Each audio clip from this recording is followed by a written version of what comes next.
Κυρίες και κύριοι, εντάξει, μην κοροϊδευόμαστε, μεταξύ μας είμαστε boys. Σε αυτό το βίντεο θα εξετάσουμε την απίστευτη περίπτωση ενός γνωστού σε όλους μας παιχνιδιού που κατάφερε κάτι φαινομενικά αδύνατο. Ενώ πρωτοκυκλοφόρησε το 1999 και με ελάχιστες αλλαγές στο βασικό του gameplay καθ' όλη τη διάρκεια της ζωής του, κατάφερε να διατηρήσει τον τίτλο του βασιλιά των first person shooters μέχρι και σήμερα. Προφανώς και αναφέρομαι στο Counter-Strike. Πάμε λοιπόν να δούμε πώς διατήρησε τη δημοφιλία του όλα αυτά τα χρόνια. Why didn't you cast around? Okay, tags up.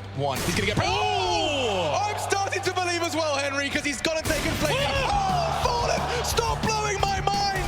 Oh, and another one! Oh, and a third! Happy! No, my God! Nico gets 3, 4! Oh, my lungs! I don't believe it! But Snacks is walking around and just walking in a Snacks Wonderland. He gets himself a hat-trick of frags. Virtus Pro, the first team in history to beat NIP on land. Nitro does have a Molotov and another smoke, so it could be really rough for Simple to actually get through this. He's going to throw the AWP in. Oh my god! Simple, what is happening?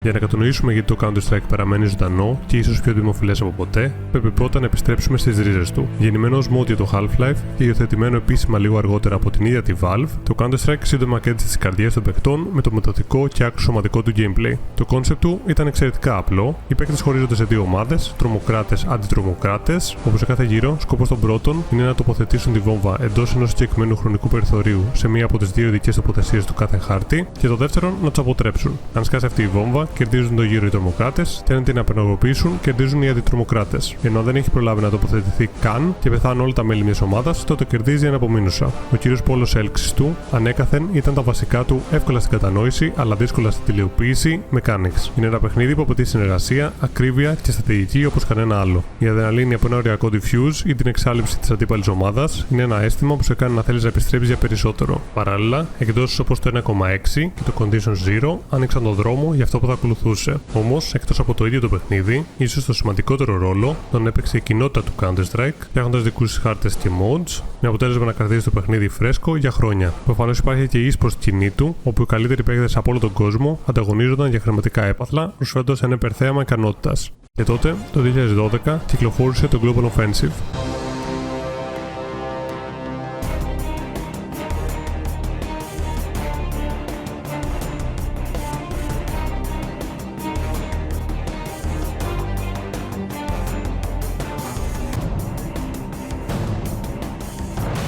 Δείχνοντας ότι η Valve δεν επαναπαύεται, δίνοντας στο Counter-Strike ένα πιο μοντέρνο look, διατηρώντας όμως σχεδόν ανέπαφα τα προαναφερθέντα gameplay mechanics που αγάπησε ο κόσμος. Η επιτυχία του ήταν ανάρπαστη, κατακτώντας κυριολεκτικά τον κόσμο. Παράλληλα, η άνοδος του CSGO ως ένας e-sport γίγαντας δεν μπορεί να υποτιμηθεί. Με μεγάλα τουρνουά όπως το ESL One και τις θρυλικές εμφανίσεις ομάδων όπως η Astralis και παίκτες όπως ο Simple, το Counter-Strike έχει γίνει κυρίαρχος τίτλος στον κόσμο του ανταγωνιστικού gaming. Εκατομμύρια θεατών, κατακλείζοντας τις εκάστοτε αρήνες των μεγάλων αυτών διοργανώσεων, παρευρίσκονταν στο πλάι των αγαπημένων ομάδων και παικτών.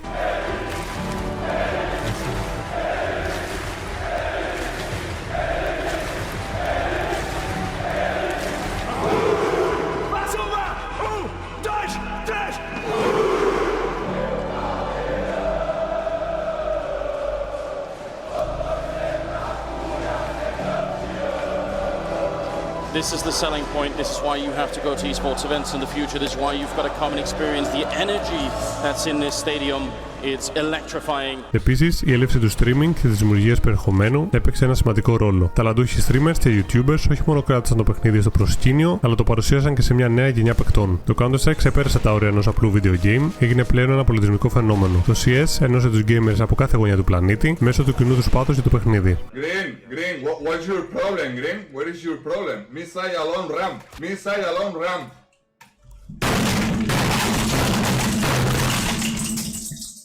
Βέβαια, υπάρχει και η σκοτεινή πλευρά του Global Offensive, καθώς η προσθήκη των επιπληρωμή cases που δίνουν τυχαία cosmetics όπως skins δημιούργησε σοβαρές ανησυχίες για εθισμό στον τζόγο. Παράλληλα, η Valve, αφήνοντας για καιρό ανεξέλεγκτα εξωτερικά sites που σχετίζονταν με τα εν λόγω cases, έθεσε σε σοβαρό κίνδυνο εξαπάτηση στους παίκτες. Ευτυχώς όμως, ύστερα από συνεχόμενες αντιδράσεις, έλαβε δράση, βελτιώνοντας σε μεγάλο βαθμό την κατάσταση.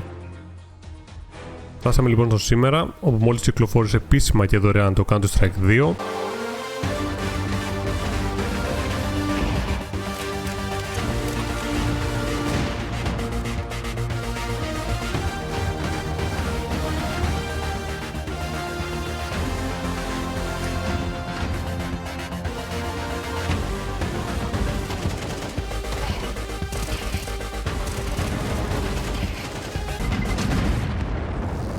με υπερσύγχρονα γραφικά. We took 3 approaches to improving maps while retaining their rich legacy.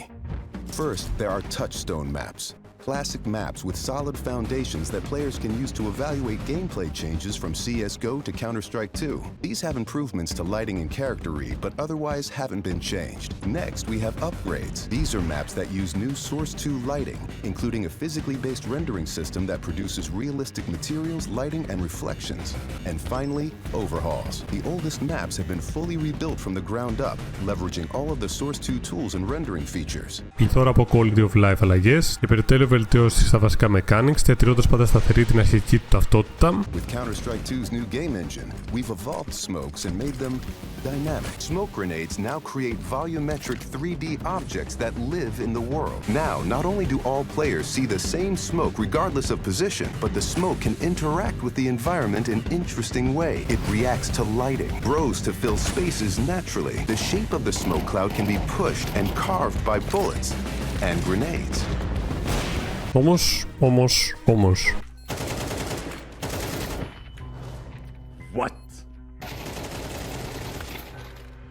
What is this spray? Πολλοί παρατήρησαν ότι το παιχνίδι αφήνει ένα κάπως διαφορετικό, ίσως αρνητικό αίσθημα, κάτι που ενδεχομένως να οφείλεται στο διαφορετικό του movement και στη συμπεριφορά των servers σε σχέση με τον Go. Ωστόσο, παρόμοια κατάσταση είχε παρατηρηθεί και με την αρχική κυκλοφορία του Global Offensive, κάτι που εξομαλύνθηκε σε μεγάλο βαθμό από τη Valve με την πάροδο του χρόνου. Βέβαια, ακριβώς επειδή το Counter-Strike 2 χτίστηκε στο πιο πρόσφατο Source 2 engine, ανάλογα αποτελέσματα μπορούν να επιτευχθούν πολύ πιο γρήγορα, ειδικά αν λάβει κανείς υπόψη του την πολιτική πλέον εμπειρία της Valve. Τέλος, άλλη μια σημαντική προτεραιότητά της ήταν να κάνουν το CS2 όσο το δυνατόν πιο φιλικό προς τους νέους παίκτες γίνεται, προσθέτοντας αρκετές νέες ρυθμίσεις και modes αποκλειστικά και μόνο με αυτό το σκοπό. Πατώντας λοιπόν σε αυτά τα βασικά gameplay mechanics, τα οποία το έκαναν να ξεχωρίσει και επενδύοντας στους ίδιους τους παίκτες μέσω της eSports πλευρά του, κράτησε μέχρι στιγμής αυτό τον αρχαίο σύμφωνα με τα gaming δεδομένα τίτλο στην κορυφή των first person shooters. Ενώ με τις επικείμενες βελτιώσεις στο ολοκαίρινο Counter-Strike 2, έχουμε λογικά στα χέρια μας ίσως και το καλύτερο FPS video game όλων των εποχών. Και έτσι το Counter-Strike κατάφερε κυριολεκτικά το αδύνατο.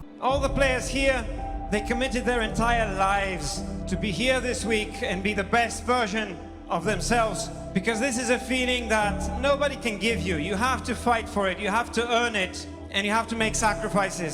This was probably my biggest wish I've ever had, to make my father proud and my family, but also all of our fans and everyone in esports. Man, it's just unreal that we go and do this. This has been a dream, man. It's just unreal. Thank you so much. Guys, please respect. Second finalists, please respect them. Amazing words from Taz. Amazing words. That's what makes this sport great. And right now I stay with my friends. We win together and we lose together. And we all need to stay humans first. Ευχαριστώ που παρακολουθήσατε αυτό το βίντεο. Ελπίζω το βρήκατε ενδιαφέρον και ψυχολογικό. Αν ναι, μην ξεχάσετε να κάνετε like και subscribe.